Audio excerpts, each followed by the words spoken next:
Assalomu alaykum, xayrli oqshom azizlarimiz. O'zini isloh qilish marafonining 4-kuniga xush kelibsizlar. Ovoz yaxshi bo'lyaptimi? Hozir gruppada yozish imkonini yoqamiz. Ovoz qanaqa kelyapti, qanaqa eshitilyapti? Ozgina so'rashvasak.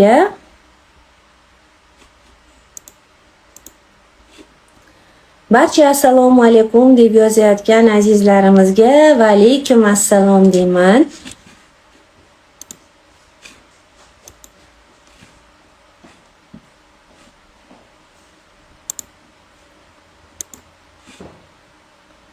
Ovoz qanaqa eshitilyapti? Assalomu alaykum. Ovoz zo'r, rahmat. Ovoz yaxshi.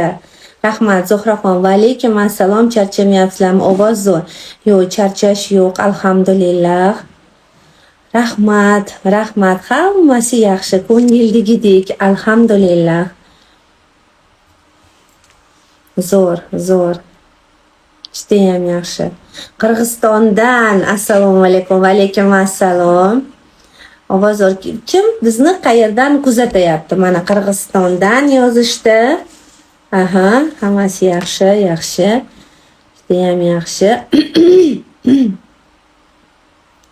Kim bizni qayerdan kuzatyapti? Samarqand viloyatidan, judayam yaxshi. Toshkentdan.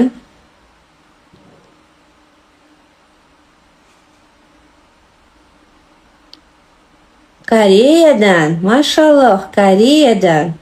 Samarqanddan, Qashqadaryodan, Rossiyadan turib kuzatyapmiz. Juda yaxshi ko'ramiz. Rahmat Xadichaxon va alaykum assalom. Namangan viloyati, Moskvadan doim kuzataman. Namangan, Andijon, Tojikiston, hozirda Rossiya, Marg'ilon, Namangan, Buxorodan, Buxoro shahridan, buxoroliklar esinglarda dushanba kuni Xudo xohlasa soat 4 Buxoroda uchrashamiz. Bu dars emas, bu uchrashuv.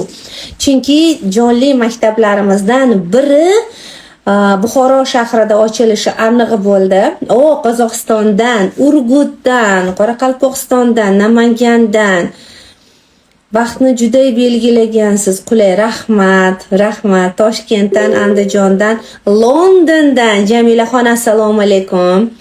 Toshkent, Istanbul, voy, shunaqa Istanbulni sog'indim. Surxondaryo viloyatidan, Qo'qondan, Germaniyadan Madinaxon assalomu alaykum. G'allaoroldan, Namangandan, Qoraqalpog'istondan. Voho. Salom ustozim Yorqinoy buvijonova. Va alaykum assalom. Surxondaryodan, mashalloh, qanday yaxshi. Turk tilidan, To'rtko'ldan, Turkiya, Anqaradan, assalomu alaykum. Va alaykum assalom mushtari. Erondan, assalomu alaykum. Mashalloh, Teymurxon Uz. Mani lichkamga yozsangiz gaplashardik. Menga Eron juda ham qiziq. Farg'onadan, yaxshimisiz? Va alaykum assalom. Amerikadan, va alaykum assalom. Jizzaxdan onlayn kursingizda qatnashmoqchiman, iltimos. Juda ham yaxshi. Qirg'izistondan, Xorazmdan, mashalloh, juda ham yaxshi. Qaranglar, yer yuzini deyarli hamma joydan yozyapti. Tabassumlari o'zlariga yarashgan. Go'zal opajonim, yaxshimisiz? Ko'rib turganimdan juda ham xursandman. Rahmat va alaykum assalom. Rahmat. Namangan, To'raqo'rg'ondan, Toshkentdan, Buxorodan, Rossiyadan, mashalloh. Juda ham yaxshi. Mana endi kim qayerdanligini yozdinglar. Marafonimiz haqida fikrlaringlar qanday? Marafonimiz yoqyaptimi? Beruniyliklarga salom. Devoring iltimos. Beruniyliklar, barchangizga assalomu alaykum. Yaxshimisizlar? Qoraqalpog'istondan, Qashqadaryodan, mashalloh, buncha zo'r. Surxondaryo.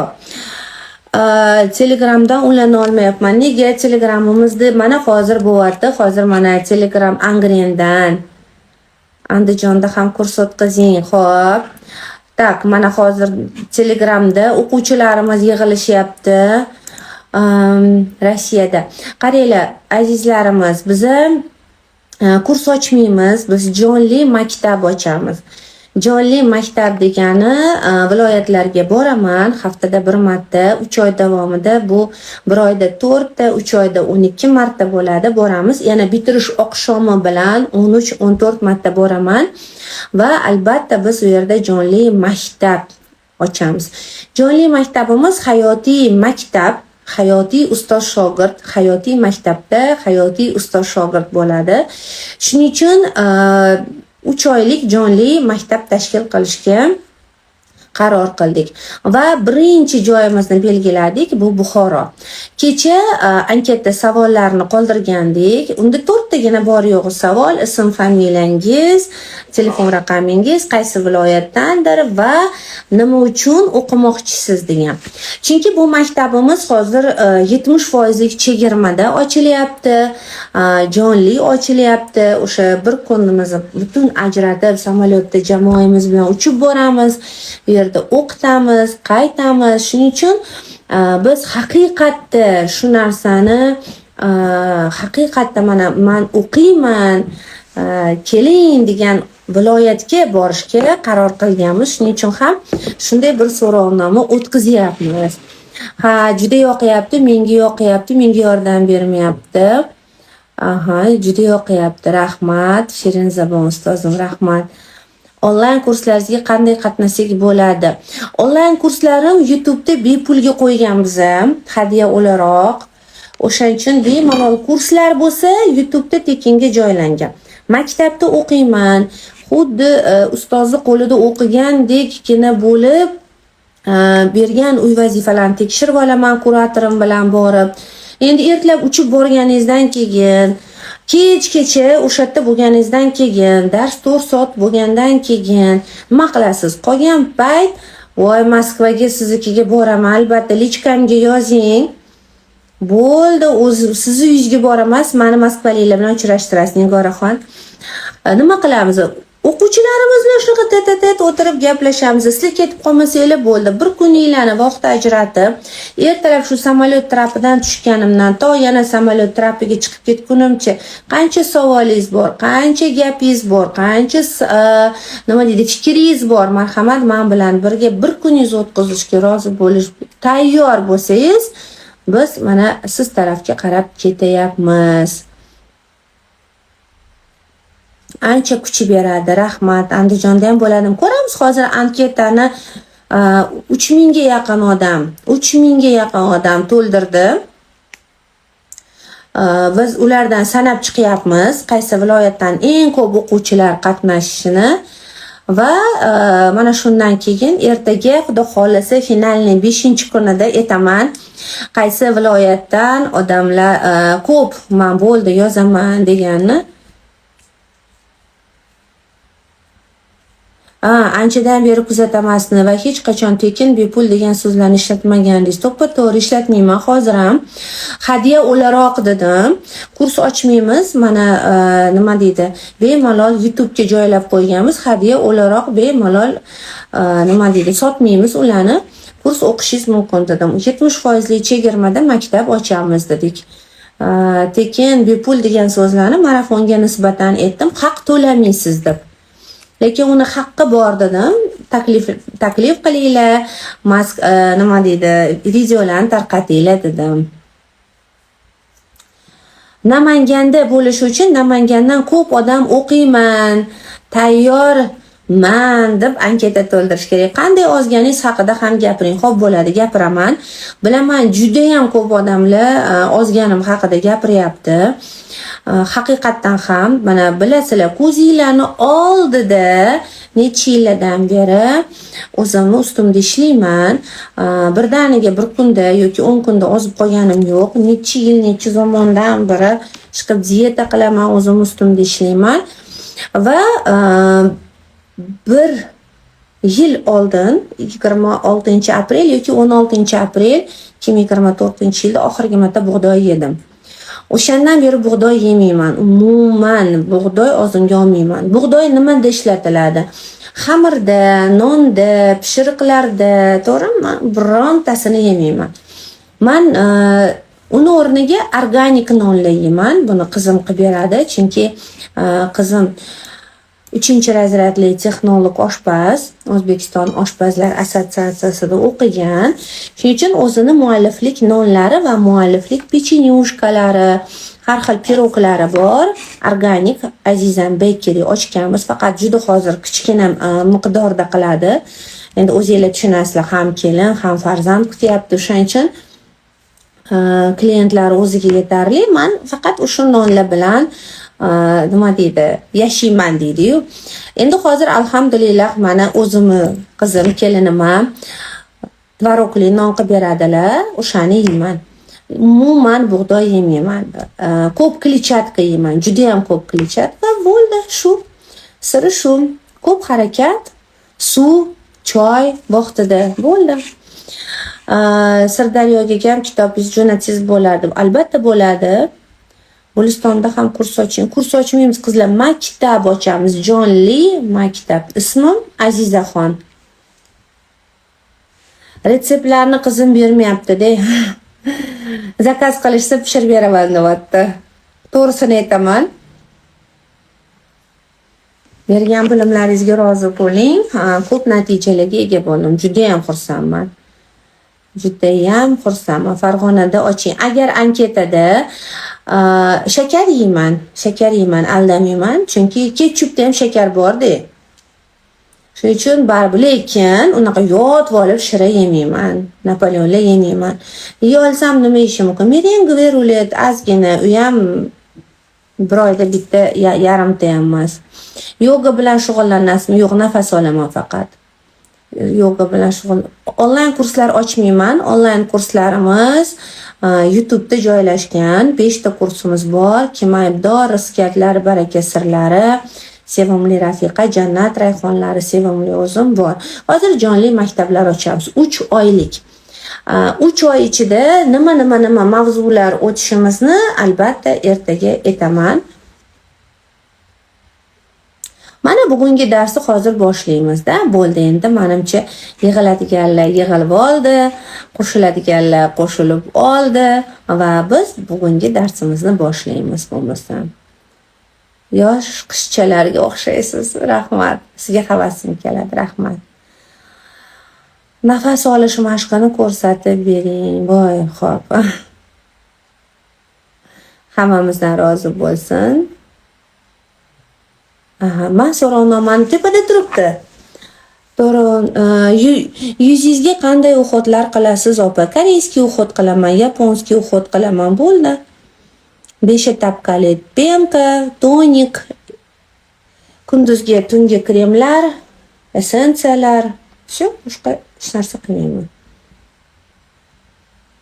Maskalar qilishim mumkin. To'g'ri yozishni o'rganyapman, juda ham yaxshi. Xo'p, bo'lmasam bugun nima haqida gaplashamiz? Ana endi zo'r savol bo'ldi. Keling, kommentariyalarni o'chiramiz. Vitaminlar ham cham albatta. Vitaminlarsiz bo'lmaydi. Tak, endi hozir mana o'chirib turamiz. Fikrlarimiz bo'lmasligi uchun yangi mavzuni o'tib olamiz va xudo xolasa keyin yana ochamiz. Xo'p. Bugungi mavzuyimiz nima bo'ladi? O'zini isloh qilish 5 kunlik marafonimizni birinchi kunida biz bo'shliq qonuni haqida gaplashdik. Hayotimizning 4 ta jabhasida bo'shliq yaratishimiz kerakligini, shu ajratgan bo'shlig'imizga yangiliklar kirishini gaplashib oldik, to'g'rimi? Endi mana qarangki, mana shu yaratgan bo'shlig'imiz bizda juda ham muhim rol o'ynaydi. Qancha joy ajratganimiz, qayerdan joy ajratganimizga qarab yangi bilimlar hayotimizga kirib keladi. Keling, ozgina eslab olamiz. Qayerlardan bo'shliq yaratishimiz kerak edi? Albattaki 4 ta joydan. Bularning birinchisi bu moddiyatdan. Atrofimizda to'lib ketgan kerak-keraksiz, ishlatmayotgan narsalarimizdan voz kechamiz. Bu birinchisi. 1 yil, 2 yil ishlatmadingizmi? Bu yog'iga ham ishlatmaysiz uni. Tashlab yubormang, hadya qiling, ikkinchi hayot baxsh eting, yana bir yaxshi egiga bering, maza qilib ishlatsin, sizni duo qilsin, uni ishlatgandan sizga foyda kelsin, savob kelsin. Endi ikkinchi bo'shliq yaratadigan joyingiz bu munosabatlardan. Sizni xafa qiladigan, sizni ranjitadigan, sizga o'zini nima deydi, zug'umini o'tkazishga harakat qiladigan, sizni manipulyatsiya qiladigan munosabatlardan keting, yo'q deyishni o'rganing. Munosabatlaringizni sortirovka qiling, nima deydi, toksik odamlardan uzoqlashing dedik. Va uchinchisi ruhiyatingizda dedik. Kimdandir xafamisiz, kek saqlayapsizmi, qo'yib yuboring. Va to'rtinchisi bu vaqtingizni o'g'irlayotgan narsalardan, odamlardan, ishlardan o'zingizni bo'shating dedik. Ikkinchi kuni esa biz sizlar bilan sof niyat haqida gaplashdik. Niyatni ko'pchilikka qilish kerakligini, qancha ko'p odamga ekologik toza sof niyat qilsangiz, sizga ham ularning barakasi qo'shilib kelib, niyatlaringiz tezroq amalga oshishi haqida gaplashdik. Endi uchinchi kuni esa biz sizlar bilan emotsional gigiyena haqida gaplashdik. Tanamizni qanchalik toza tutsak, tishimizni yuvib, o'zimizni toza pok saqlasak, emotsiyalarimizni ham tozalab turishimiz kerak. Chunki emotsiyalarning qoldiqlari qalbimizni kir qiladi. Haddan tashqari xursandchilik ham, uzoq vaqt davom etadigan araz ham, kek saqlash ham, hasad ham, bularning hammasi tanamizga yuk. Qalbimiz orqali. Shuning uchun ham biz kecha emotsional gigiyena haqida gaplashdik. Endi bugun hayotimizdagi bor va mavjud narsalarga shukronalik va qadrlash hissi bilan qarash haqida gaplashamiz. Bugungi mavzuyimiz demak shukronalik ruhiy tiklanish kalitidir deb nomlanadi. Mana 2019-yilda Shukronalik mo'jizalari kitobi chiqqan bo'lsa, shuncha 5 yildan beri shukronalik haqida gapiraman, lekin aslida shukronalik amaliyoti bilan 22 yildan beri ishlayman. Shukronalik sabab tuzalgan insonlar, shukronalik sabab hayotini yangilagan, hayotiga yaxshiliklar olib kirgan, hayotidagi juda ko'plab muammolarni yechgan insonlarni minglab emas, millionlab ko'rsata oladigan darajaga kelganman.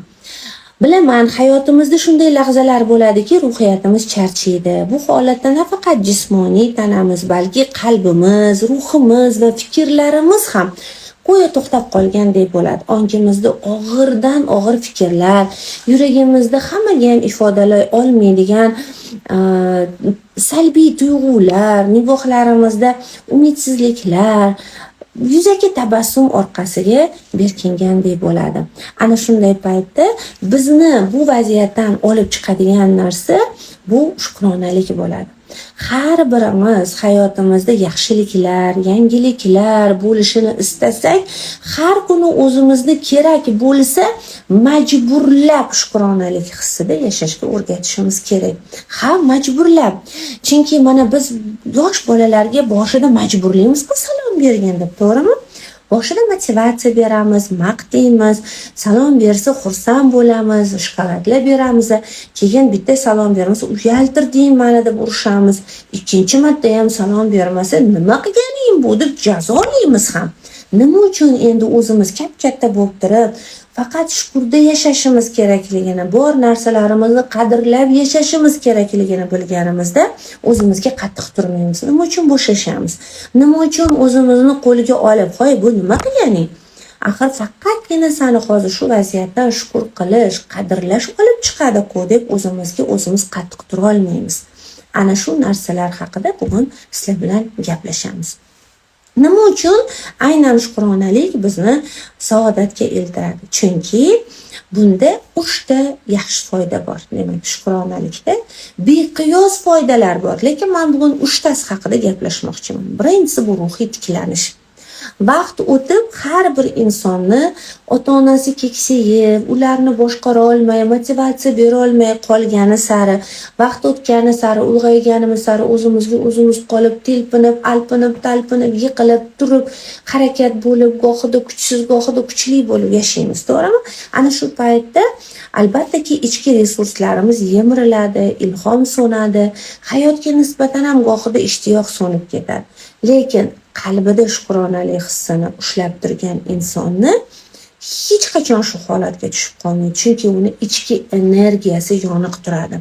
Demak, shukronalik hissi bu bizni ichki yangi energiyamiz. Xuddiki qaynar buloq bor, u sizni ichingizdan qaynab chiqadi. Siz qancha shu buloqning og'zini ochib, har kuni tozalab, har kuni uyingizni tozalagandek, o'zingizni qalbingizni shukur bulog'ini tozalab tursangiz, siz har kuni yangi energiyadan bahramand bo'lasiz, ruhan tiklanasiz va qarabsizki, sizda muammo bo'lmaydi. Qachon muammo bo'ladi? Shukurni unutganingizda. Qachon muammo bo'ladi? Qadrlashni to'xtatganingizda. Endi bugun yana gapiradigan shukronalikning foydasi bu tabiiy darmon. Shukronalik tabiiy, samarali va judayam qudratli dori vositasi. Buni qiynalgan qalbga tasalli, yechimsizlik tuyulgan muammolarga yechim deyish bilan birga tanamizga yetmayotgan sog'lom hujayralarning tug'ilishiga sabab deb ham bemalol ayta olamiz. Va uchinchisi, shukronalik amaliyoti har doim o'zini amaliy natijasini eng tez ko'rsatadigan amaliyot ekanligi bilan diqqat nazarimizda turishi zarur. Shukronalik energiyasini keling biz ikkita nuqtai nazardan hozir o'rganamiz. Birinchisi ilmiy nuqtai nazardan. Shukronalik holatida bo'lgan insonning miyasida endorfin, serotonin, oksitotsin kabi baxt gormonlari juda faol ishlab turadi, uzilmasdan. Mana shu 3 ta baxt gormoni miyadagi baxt laboratoriyasidan uzluksiz ishlab chiqarilgan sari insonning kayfiyati faqat ko'tarinki bo'ladi. Endi qarangki, insonning kayfiyati ko'tarinki bo'lgandan keyin unda kortizol, stress gormoni o'smaydi, ko'paymaydi. Demak, unda ruhiy bosim bo'lmaydi, ichki xotirjamlik bo'ladi. Ichki xotirjamligi bor insonni ishi unadi. Uni tanasida g'ayrat qaynaydi, ishlab charchamaydi, yangi g'oyalar keladi. Kulib tabassum qilish orqali samimiy munosabatlar o'rnatadi. O'zini vazifalariga mas'uliyat bilan qaraydi. Chunki diqqat markazida turadi, xotirasi juda ham mustahkam bo'ladi. Birovga bergan va'dasi esidan chiqib qolmaydi. Mas'uliyat bilan bergan ishini qiladi. Sabrsizlik bilan yarim yo'lda tashab ketmaydi, balki sabr bilan boradi. Chunki unda mana shu endorfin, serotonin va oksitotsin butun tanamizni g'ayratga soladigan, bizni harakatlarimizni yengil, kayfiyatimizni zo'r qiladigan gormon yetarlicha ishlab turibdi. Shuning uchun ham muntazam shukronalik amaliyoti bilan ishlovchi insonlar salohiyatli, ishga munosabati yuqori va hayot sifati ham shunga yarasha juda baland bo'ladi. Endi ruhiy nuqtai nazardan qaraydigan bo'lsak, shukronalik bor narsalarni qadrlashni, ularni ehtiyot qilishni, yana shu bilan birga bor imkoniyatlarni ham ko'ra bilishni, bor muhitga rahmat aytishni bildiradi. Qalbda shukronalik bo'lsa, inson nafaqat rahmli, shafqatli bo'ladi, balki hamma narsaga rahmati tabiiy bo'ladi. Bilasizmi? Minnatdorchilik tabiiy bo'ladi. Rahmat deyishi, hurmat bilan qarashi, qadrlashi tabiiy bo'ladi. U yo'q narsani izlab charchamaydi. Bor narsani shunaqa yaxshi ko'rib qadrlagandan barakali bo'lib ketaveradi.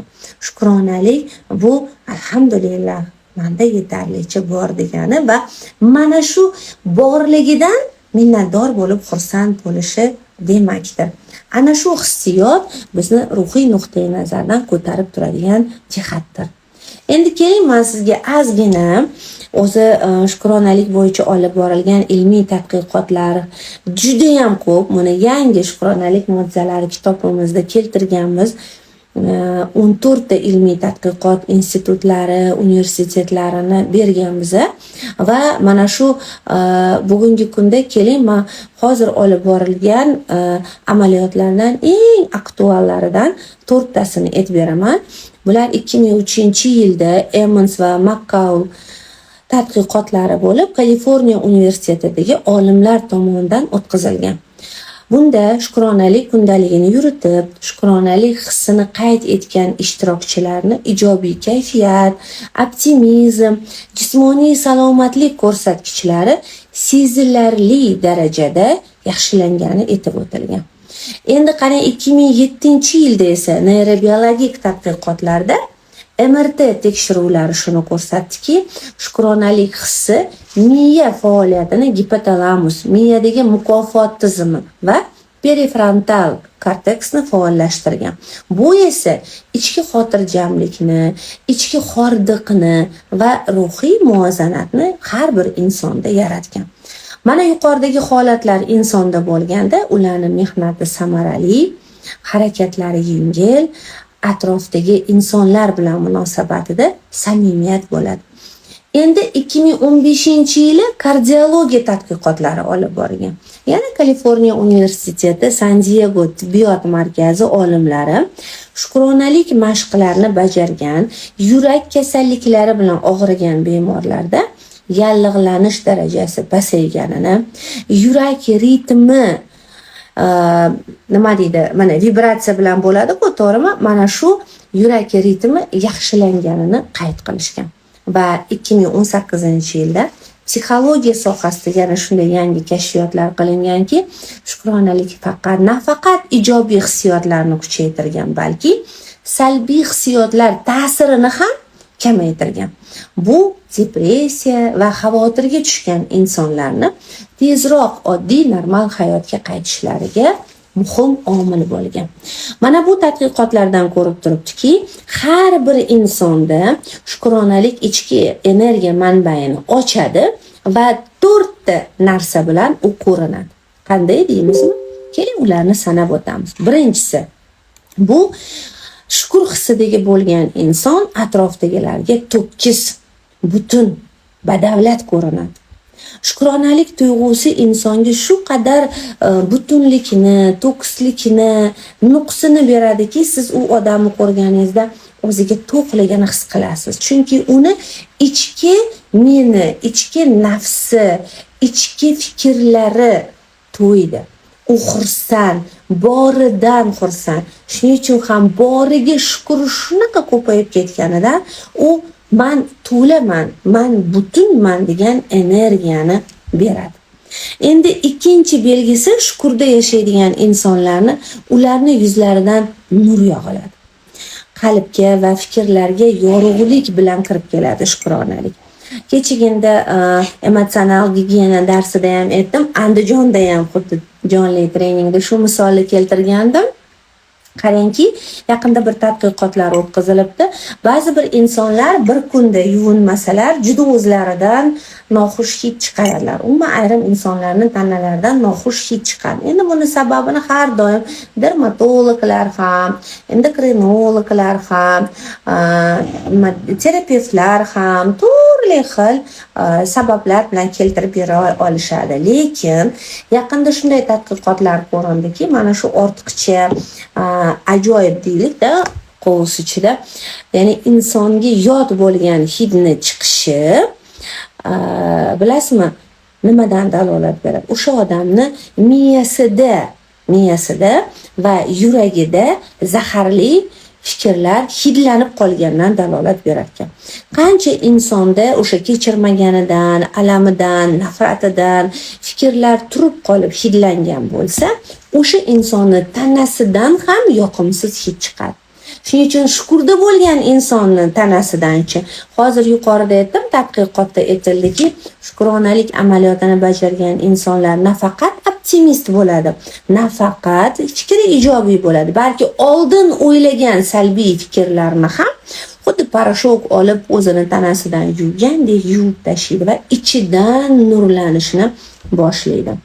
Va albatta 3-chi shukronalik bilan yashayotgan insonning belgisi, uni mana bu joyda yangi g'oyalar, yangi ilhomlar qaynab toshib chiqadi. Bilasizmi, shunaqa qaynaydiki, o'zingiz hayron qolasiz. Unda yangidan yangi yechimlar, yangidan yangi motivatsiyalar, uy bekalar yangicha ovqatlar qilib ketishni boshlashadi, uylarni chiroyli perestanovka qilishadi, farzandlariga boshqacha munosabat, ijodkor insonlar yangi narsalar yaratishadi, boshqa joyda ishlaydiganlar ishlariga boshqacha mas'uliyat bilan qarashadi va insonning hayotiga yangiliklar kirib keladi.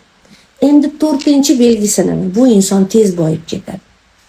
o'zi hayron qoladi qaysi ishidan qanday pul kelayotganiga. Lekin qarab ulgurmasdan, tahlil qilib ulgurmasdan moddiy boyliklari ko'payotganiga guvoh bo'ladi. Har bir insonning hayotida shukronalikni o'rni beqiyos. Shukronalikni biz aql bilan qilamiz. Mayli shukr, shunga ham shukr, mayli endi shukr qilish kerak deymiz. Lekin unda his bo'lmaydi. Bilasizmi? His bo'lmagandan keyin u xuddiki quruq tanadek. Xuddiki uy qurilgan, lekin issiqlik otopleniyasi o'tmagandek. U uy sizni isitmaydi, u uy sizga bir nima deydi, harorat bermaydi. Endi biz agar shukr hissini yuragimiz bilan his qilsak, ruhimiz bilan his qilsak, qalbimiz bilan quvonib his qilsak-chi, unda istilgan, hamma sharoitlari bor bo'lgan, xuddi go'yoki uyda qanaqa odam rohatlansa, insonni tanasi ham xuddi shunday rohatlanadi. Endi qarangki, shukronalik hissidagi insonda nima bo'ladi? Shukronalik hissidagi insonni miyasida tasavvur qiling, xuddi yong'oqqa o'xshaydi-ku miya, to'g'rimi? Yong'oq juda ham ko'p nima deydi, o'sha hozir yong'oq ola qolish, shu yerda yong'oq bor.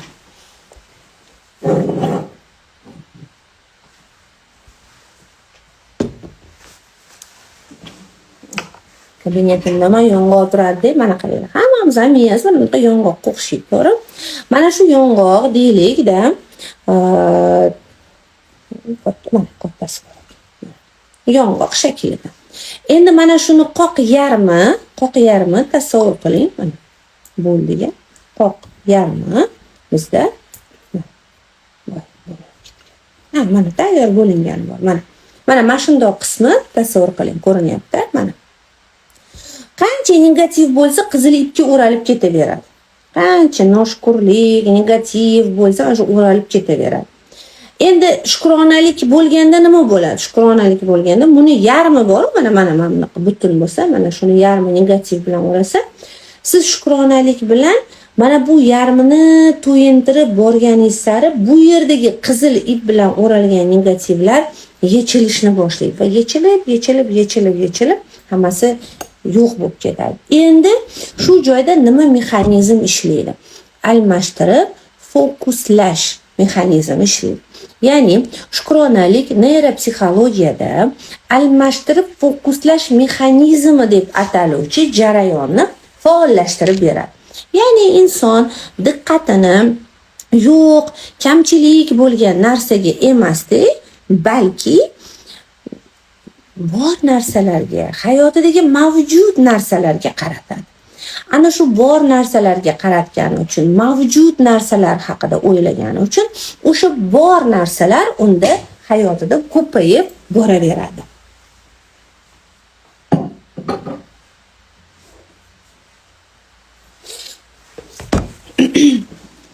Mana bu shukronalik mo'jizalarini yangi kitobida men shukronalik ilmiy amaliyot tadqiqot markazi haqida ham yozganman.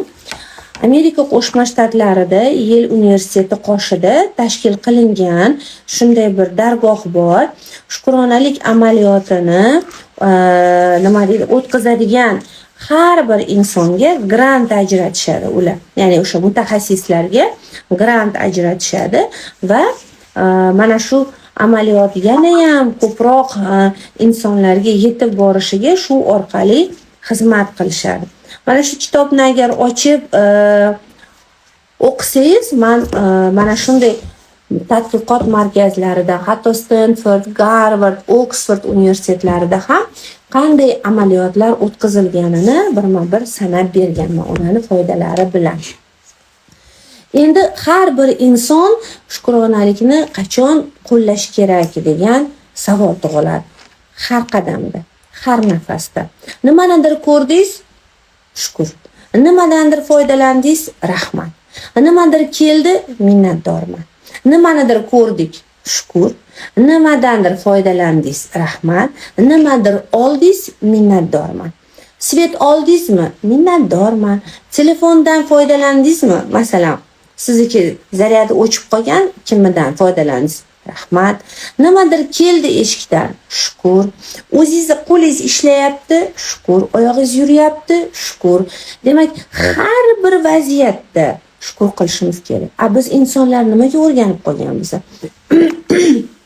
G'alabaga erishganimizda nimadir o'xshaganda, voy alhamdulillah, shukr deymiz. Yoki boshimizga ish tushganda, murakkab vaziyatda, mayli shukr qiling, shunisiga ham deymiz. Yoki ishimiz o'xshamaganda, nimaga o'xshamayapti, mayli shukr qiling, o'shanda o'xshaydi deymiz. Yo'q, biz faqat boshimizga ish tushganda yoki o'ta ham xursand bo'lganimizda shukr qilsak, demak, nima bo'ladi? O'zimiz ertaga qiynalamiz. Shuning uchun har bir lahzada, har bir soniyada shukr qilishimiz kerak. Chunki shu narsa, yana bitta narsani aytib o'tmoqchimanki, 21 kun davomida shukronalik hissi bilan shukronalik kundaligini tutgan insonda immuniteti ko'tarilib, o'sha insonning ruhiy o'zgarishidan oldin tanasida ijobiy o'zgarish bo'lgani uchun uni ruhiyatida albatta o'zgarish bo'ladi. Voy, men kimdir gapirdilar, ulalib qoldilar shekilli. Hozir mikrofon yoqiq shekilda. Mana bo'ldi, topdik. Shu. Bo'ldi. Demak, bizani mana shu 21 kunlik shukronalik amaliyotimiz bizani nafaqat tanamizni, balki ruhiyatimizni ham butunlay energiyasini oshirib beradi. Endi shukronalik va qadrlash amaliyoti o'zini isloh qilayotgan odamga nega kerak?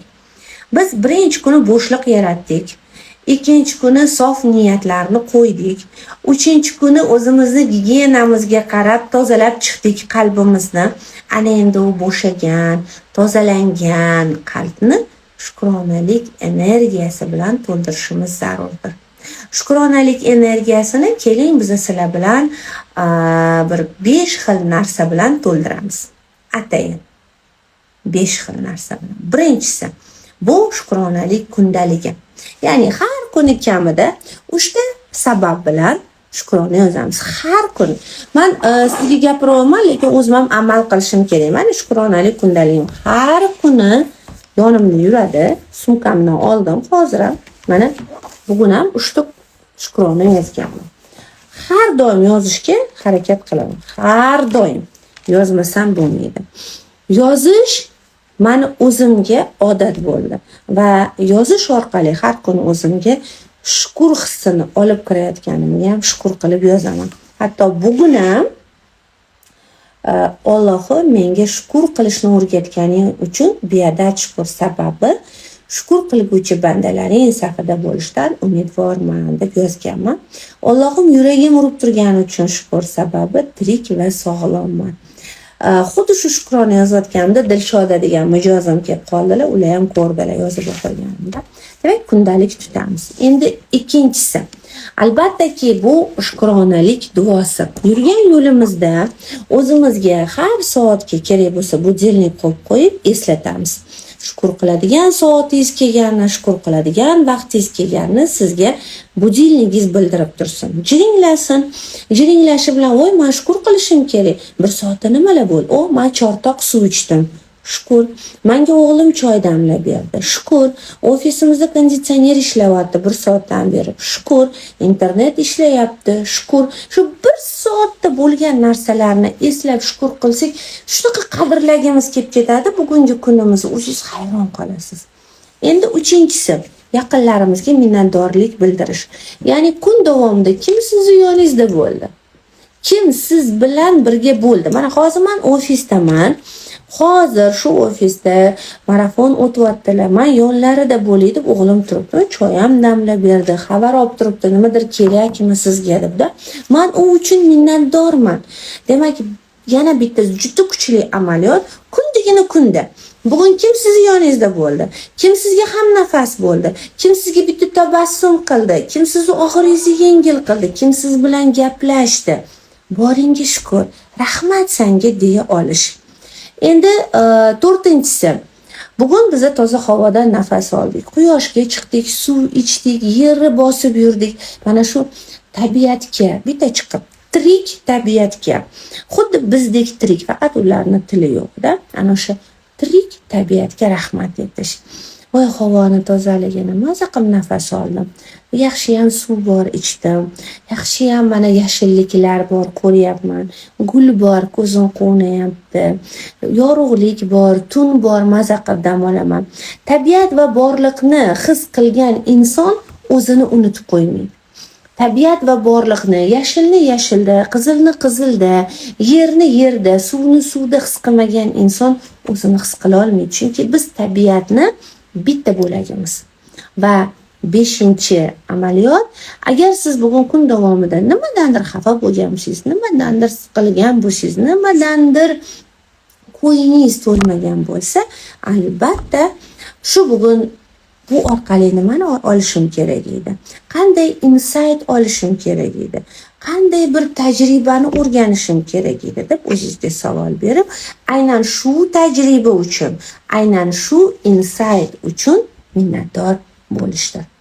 Agar biz mana har kuni mana shu 5 ta shukronalik texnikasini har kuni xuddi soatdek kunlik rejamizga kirgizib, kunlik amaliyotimizga kirgizib bajaradigan bo'lsak, bizda moliyaviy barakamiz ko'payadi. Eng birinchi bo'lib, nima uchun?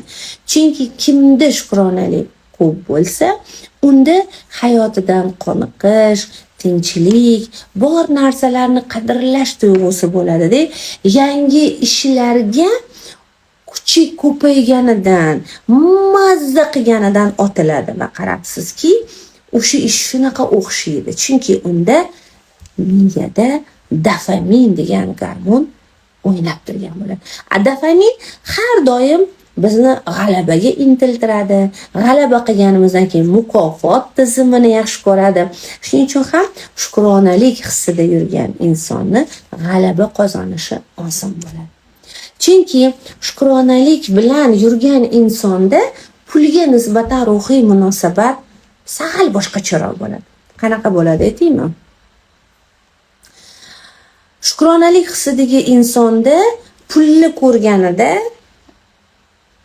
kam bo'lsa-ya, yetmasa-ya, kemay qolsa-ya, bo'lmay qolsa-ya, yana oyga o'xshamasa-ya degan shubha bo'lmaydi. Chunki unda hozirgi mana shu boriga voy alhamdulillah deydi. Hozir karmonida 100 ming bo'lsa, shu 100 ming uchun xursand bo'ladi. Karmonda $100 bo'lsa, $100 uchun xursand bo'ladi. Va qarabsizki, unda ertaga bo'lmasa-chi, ertaga yetmasa-chi degan fikrga joy qolmaydi.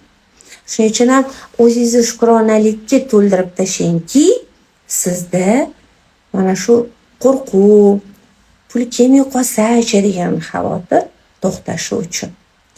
Endi shukurda va minnatdorlikda bo'lgan inson pulni maza qilib ishlatadi.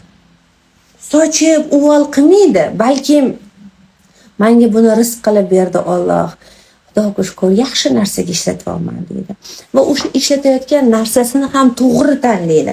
To'g'ri tanlagani uchun ham puli o'sha narsa bo'lib o'ziga qaytib keladi. Buyum bo'lib narsa bo'lib o'ziga qaytib keladi va uzoq vaqt xizmat qiladi. Qayta sotib olishga ehtiyoj bo'lmagani uchun ham u insonning pulida barakasi bo'ladi. Va albattaki mana shu ikkita holatda bizga qanday natija keladi? Moliyaviy baraka keladi. Demak, birinchi holat qo'rqmaydi u odam. Yetmasa-chi, qolmasa-chi, bo'lmasa-chi, o'xshamasa-chi degan narsa bo'lmaydi. Qo'rquv bo'lmagandan keyin xursandchilik bo'ladi, yaxshi ko'rish bo'ladi va ikkinchisi xursand bo'lib topgan puliga yaxshi narsa tanlaydi. Yaxshi tanlab olingan narsa pul ko'rinishidan buyum ko'rinishiga o'tib, o'sha odam o'ziga qaytib keladi va uzoq vaqt unda xizmat qiladi. Shu ikkita narsa moliyaviy barakani keltirib chiqaradi. Demak, bizni shukurlarimiz qancha ko'p bo'lsa, pachkadagi dollarlarimiz ham shuncha ko'p bo'laveradi. Endi bu ozgina hazil tariqasida-yu, lekin bor narsa bu. Inson qancha shukur qilgani sari, mana moliyaviy to'kinlik, moliyaviy baraka bilan to'yinadi. Ana endi xuddi shu joyda Shukronalik tuyg'usi oilangizda baxtiyorlikni, xursandchilikni, xotirjamlikni, bir-biringizga xursand bo'lib qarashni, hayotdan qoniqish hissini beradi va uyda urush janjallar bo'lmaydi, qaytanga baraka bo'ladi. Siz nimadir ko'tarib kelganingizda uyingizdagilar xursand bo'ladi. Sizni barakali harakatingizdan ular ham to'yinishadi va qarabsizki, shukronalik hissi bilan inson o'zini turmush o'rtog'ini ham, farzandlarini ham, qo'ynini juda ham yaxshi oladi. Ularda ham shukronalik hissini uyg'onishiga sababchi bo'ladi. Shuning uchun ham azizlarim, bizni qalbimizda shukronalik ko'paysa, biz o'zimizni isloh qilishni eng to'g'ri yo'liga o'tgan bo'lamiz. O'zini isloh qilgan odam avval o'zini bo'shatadi, niyatini to'g'rilaydi, keyin tozalaydi, keyin shukr hissiga to'yinadi. Mana shu jarayonda shukr hissiga to'yinayotganda uni qalbida 4 ta narsa paydo bo'ladi. Ular nima ekan? Birinchisi ichki nazorat. Ya'ni inson o'zini nazorat qilib kontrol qilishni boshlaydi. To'xta deydi, men nima qilyapman? Birovni bekorga ayblamaydi, birovdan kutmaydi, o'zi jabr deydi bo'lmaydi, o'zi mas'uliyatni bo'yniga oladi, mas'uliyat bilan shu ishni boshini ham oxirini ham tushunadi va o'zini nazorat qilgani uchun o'zini natijasidan o'zi xursand bo'ladi, kerak bo'lsa o'zini urishadi, o'zini xafa qiladi, lekin birovni ayblamaydi. Unda nazorat o'ziga qaratilgan bo'ladi. Endi ikkinchi narsa nima ekan? Ikkinchi narsa har bir narsadan saboq qidiradi. Voy, yaxshi ham shunaqa bo'ldi, alhamdulillah. Yaxshi ham shunaqa bo'ldi, shukr. Voy, yaxshi ham shunaqa bo'ldi, shukr. Masalan, kecha bizga kelishdi, ertaga bir kun suv bo'lmaydi deyishdi. Biz ofisimizda ishlarimizni kamaytirdik, suvlar yig'ib qo'ydik, lekin suv bo'ldi. Aytayman, voy, alhamdulillah, qarang, bugun kun bo'yi suv bo'ldi.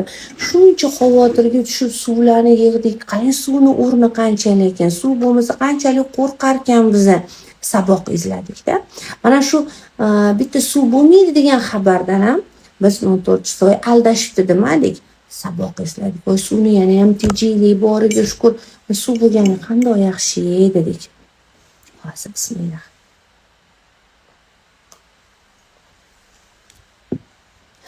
Endi uchinchi bo'ladigan narsa bu farzand tarbiyasi va ish o'rtasida muvozanatni odam saqlay oladi.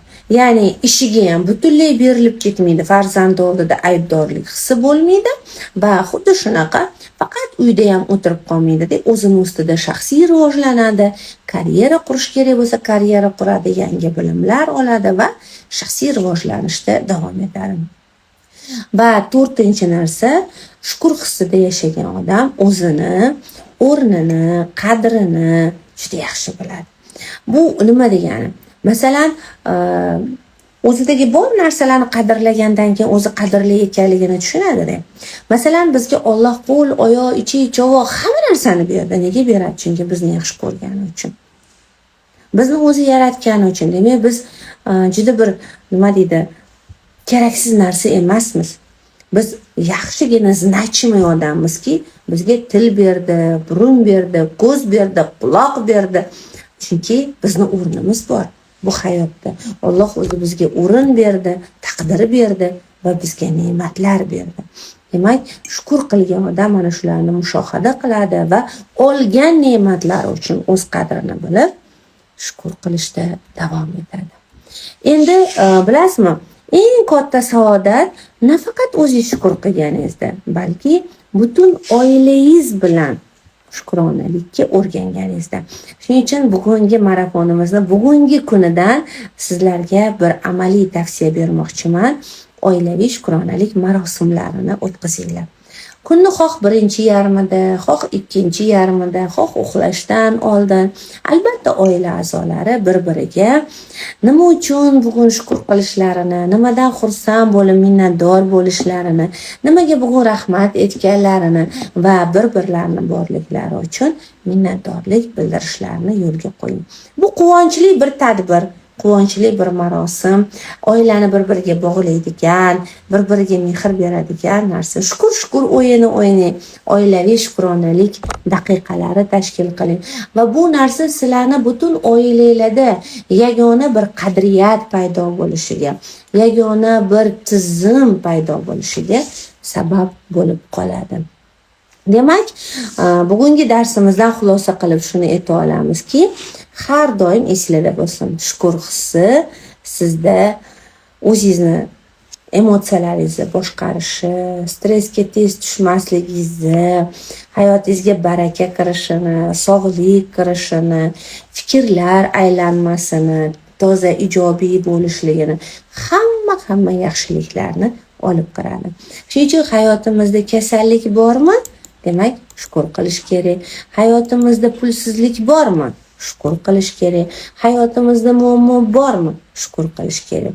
Shu o'rinda men hozir mana shu shukronalik mo'jizalari kitobini taqdimoti kuni aytib berilgan bir ijobiy natijani aytib bermoqchiman. Biz u ayolni keyin ko'rdik. Agar avvalroq ko'rganimizda shu kitobga ularni ham natijalarini kirgizardik. Nasib keyingi kitoblarimizga albatta u inson natijalarini kirgizamiz. Xo'sh, aytib beraman nima bo'lganini.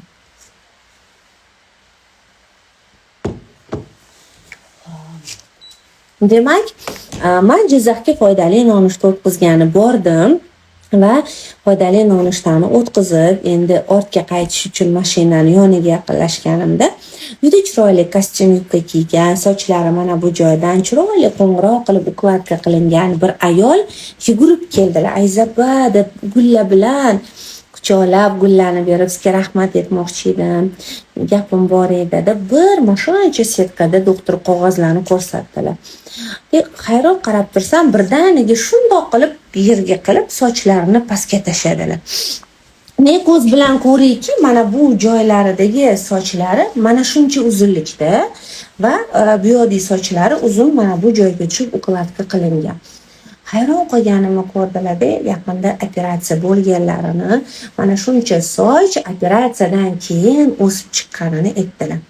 Keyin menga gapirishni boshladilar. Men aytdim, "Maylimi, siz 2 kundan keyin Toshkentda bo'ladigan taqdimot marosimiga taklif qilamiz. O'sha yerda o'zingiz mana shu shukronalikdan oldim natija deyapsiz, shu natijani aytib berasiz" dedim. Mayli dedilar, telefonlarini oldik va biz Toshkentga shoshilinch chiqib ketdik. 2 kundan keyin ular Toshkentdagi o'sha shukronalik mo'jizalari treningini bunaqasiga keldilar taqdimotiga. Taqdimotga keldilar so'zga chiqdilar. Yana shuncha qog'ozlarni olib kelganlar, yana sochlarini tashadilar, ko'rsatdilar. Endi zalda mediklar bor, professorlar bor, mehmonlar bor. Ularni oldilarida aytib berdilar hayotlarini. Juda ham 1 yil davomida boshlari ko'p og'ribdi. Bormagan doktorlari, ichmagan dorilar qolmabdi. Endi bizda nima, boshimiz og'risa Fanigan, Tremol, Citramon qilib o'tkazib boramiz va bir kun juda qattiq bosh og'rig'idan hushlaridan ketibdilar. Keyin borishgan, MRT qilishgan, qarasa boshlarida mana shu orqa miyada o'simta borligini ko'rishgan. Endi o'sha vrach ismi, shariflari bilan aytibdilar. Chaqirib ularga aytgan, orqa miyada shunaqa bunda turetskiy sedlo degan joy bor, shu yerda o'simta bor. Endi operatsiya qilib bu o'simtani olish kerak, bo'lmasa tomir otib miya shunaqa og'riyveradi, axir bir kun komadan uyg'onmaydilar.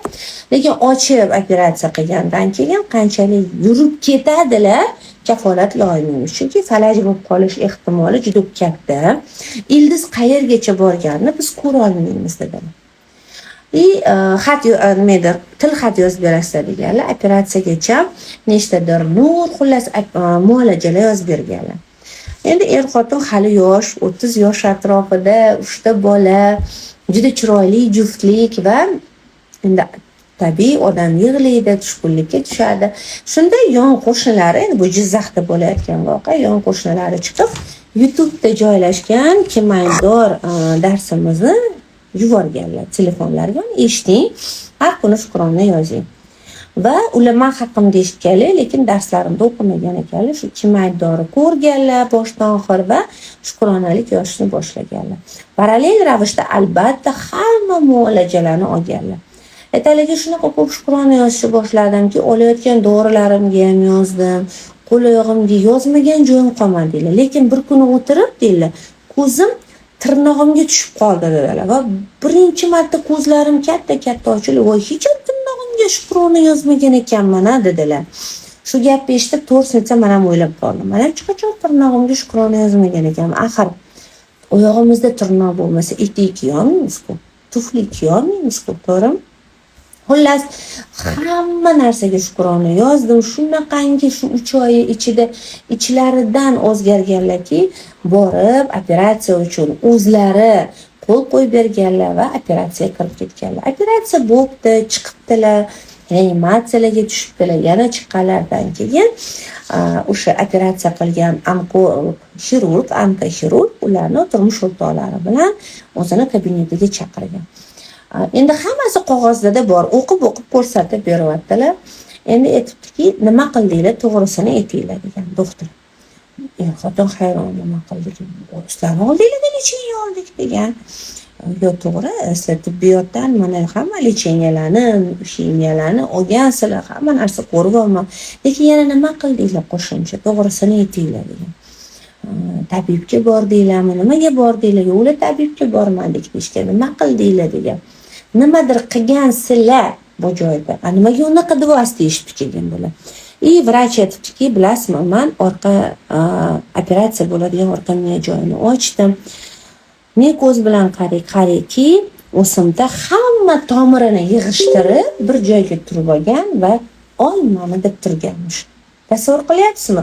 O'simda hamma tomirini yig'ib olib, olmani deb turibdi. Men kesmadim hech narsani, ildizam qo'llamadim. Pinsetda oldim, olib tashladim. Nima qildinglarki, o'simda o'sha tomirlarini yig'ib, oyoq qo'lini yig'ib bir joyda turibdi degan. Endi shunaqa yig'lashibdi er-xotin va eri keyin aytibdi, to'g'ri, buni bir opasi bor. Tinimsiz har kuni shuni darsini qo'yib qo'yib, shukrona yozadi dedi. O'shandan keyin shukrona daftarlarini vrachlarga ko'rsatibdilar. Ular ham ma'qullashibdi. Mana bitta shukronalikdan sog'aygan, tuzalgan ayol hikoyasi. Hozir menda ustoz shogird maktabida har hafta Jizzaxdan kelib o'qiydilar. Men bundan juda ham xursandman. O'quvchilarim orasida shunday bir inson borligidan bu meni ruhlantiradi, bu menga ilhom beradi va nima deydi, yana ham keyingi marralar qarab yugurishga sabab bo'ladi. Shuning uchun ham bugungi darsimizda mana shu o'zini isloh qilish marafonimizning 4-darsida har bir inson o'zini eng yaxshi versiyasini yaratishi uchun albatta shukronalik bilan oshno bo'lishi, boya yuqorida aytib o'tganimdek, bir kunda 5 xil shukronalik amaliyotini bajarish kerak. Qaytaraman, bular shukronalik kundaligini yuritish, har soatda shukronalik budilnigini qo'yib 1 soat ichida nimaga shukr qilish mumkin bo'lsa, xayolan shukr qilish, kun davomida kim sizni yoningizda bo'ldi, kim sizga yordam berdi, qo'ldan kelgancha rahmat deyish, albattaki tabiatga qarab turib, daraxtlar, suvlar, havo, yer hammasi uchun minnatdor bo'lish va bugungi kunda nima xulosa oldingiz, qanaqa insight oldingiz, ana uni o'ylab, bugungi tajriba uchun rahmat va shukr hissini etishimiz shart. Ana shunda hayotimizni qadrlayotgan, o'zimizni chin ma'noda isloh qilgan bo'lamiz.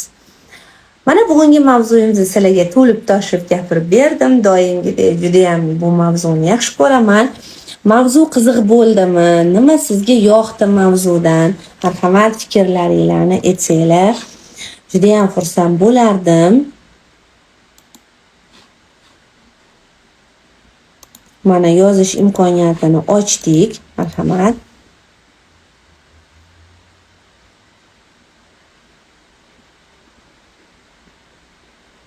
Super. Rahmat. Zo'r.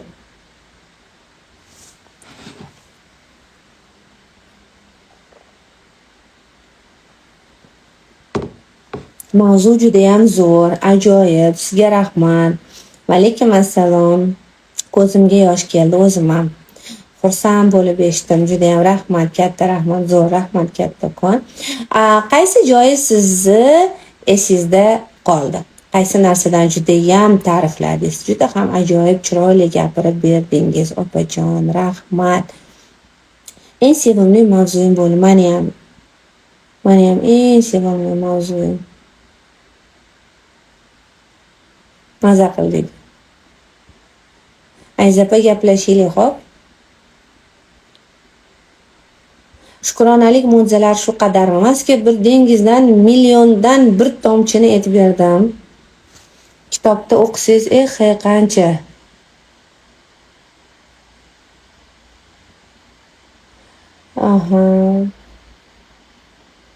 Pul topolmagan joyimizga shuncha chiroyli mavzularni o'tyapsiz. Hamma narsa pul bilan o'lchanmaydi, asalim. Juda ta'sirlandim. Meni ham ammomlar haqli bu voqeani aytib beraman. Albatta aytib beringlar, uchun rahmat. Shukronaliklar natijasida o'zimda ham foyda bor. Juda ham maza qilamasni eshitib.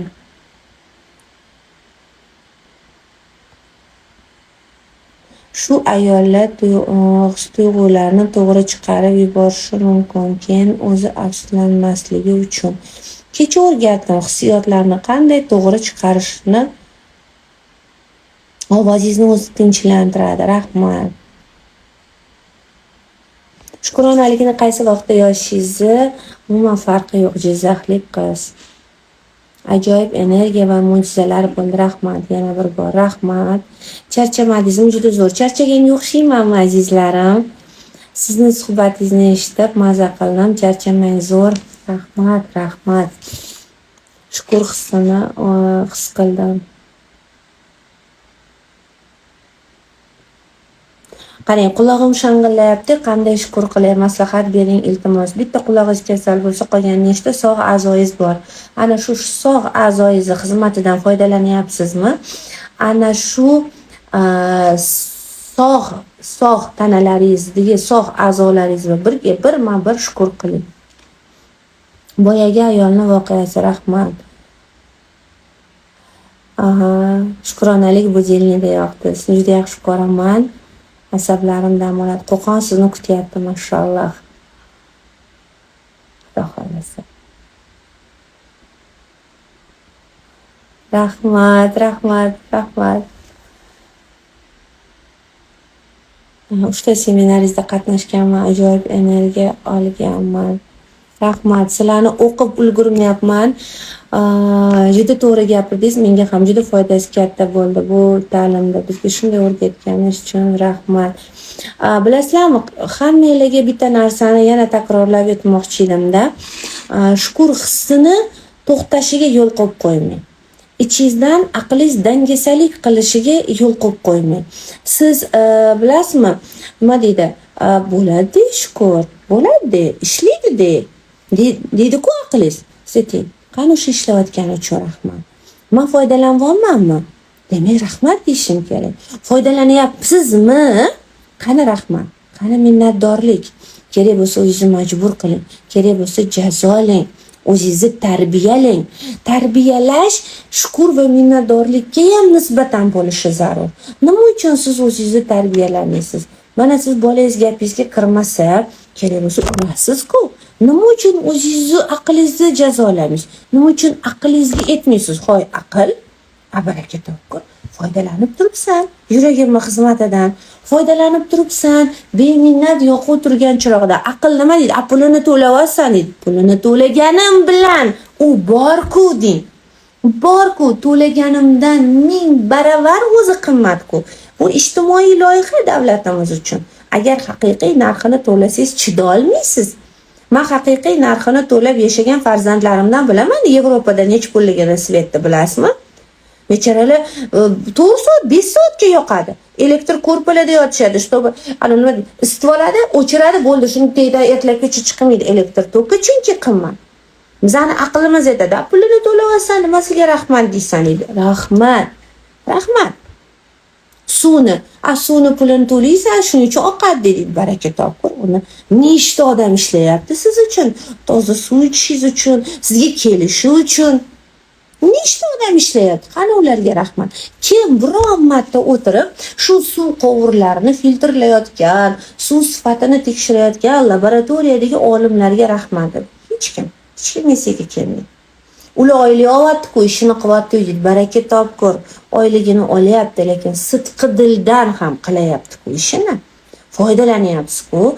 Rahmat deng, sizga zamzam suvlar eshigingizdan kirib keladi. Rahmat demang, voy suvni qaynatmasdan ichmanglar, отравление bo'lasa degan narsada yashaysiz. Shuning uchun ham hamma narsaga rahmat deyishni o'rganaylik. Bolangizga qanday rahmat dedirtirasiz? O'zingizni obro'yingizni o'ylab, qo'shningiz bitta konfet berganda rahmat demading, uyaltirding. Mana ertaga qanaqa bola tarbiyalayapti, mana bolasi quloqsiz ekan deb uyalib qolasiz-ku.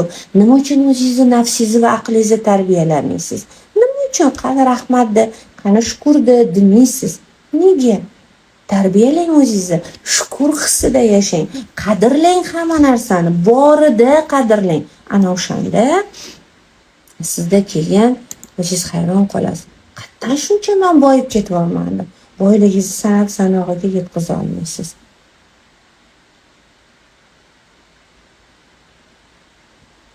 Rahmat.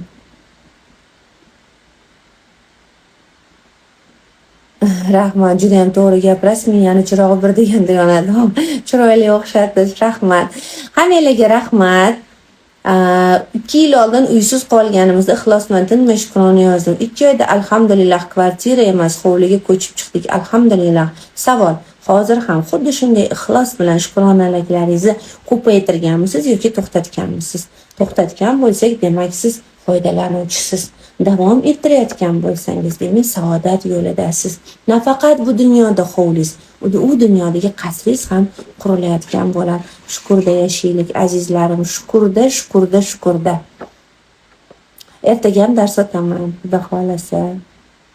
G'oyibona shogirdingizman deganlarga kattakon rahmat. Qanday ozganimni aytib berdim. Hozir darsni saqlab qo'yaman, boshidan eshitganimizda ko'rasiz. To'lgan daftarimizni shkafga qo'yib qo'yamiz. Rahmat. Samarqandga boraman, xudo xolasa. Qo'qon universiteti psixologiya yo'nalishidagi talabalar sizni onlayn suhbat kutmoqda. Ustoz, jonli suhbat tashkil qilinglar va Xushjon Anukun Umidaxonam aytgandilar. Hozir to'g'risi ulgura olmayapman, lekin vodiyga borganimda inshaalloh jonli suhbatga jon deb boraman, taklif qilsanglar.